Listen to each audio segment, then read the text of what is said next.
দেখো, কালকে তো পিঠের পর্ব শেষ হয়ে গেছে। তো আজকে ঘুড়ি ওড়ানোর পালা, মানে আজকে হচ্ছে মকর সংক্রান্তি।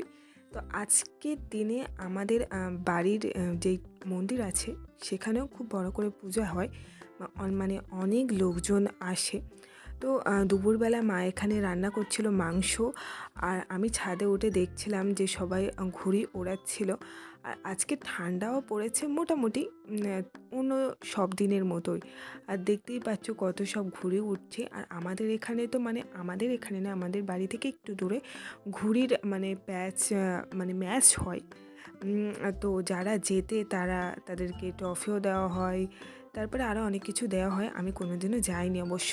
তারপরে এখানে দুপুরবেলা আমি স্নান করে খাবার খেতে বসে গিয়েছি। আর খাবার খেয়েই আমি একটু ছাদে চলে গিয়েছিলাম, মানে এটা আমার রোজকার রুটিন বলতে পারো। ছাদে গিয়ে একটু রোদেতে বসার পরে তারপরে আমি ঘুমিয়ে পড়েছিলাম। আর ঘুম থেকে উঠেই এখানে আমি পুজোর জোগাড় করার জন্য বসে গিয়েছি।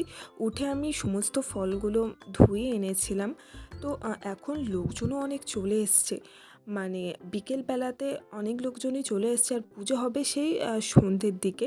তো সেই কারণে আমি একটু দেরি করেই ফল কাটতে বসেছিলাম। আর ফল কাটা রেডি হয়ে গেছে এখানে।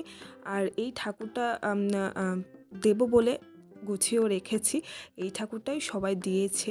তো এখানে অনেক, কেউ দেখতেই পাচ্ছ, অনেক প্রসাদের থালা সবাই দিয়েছে।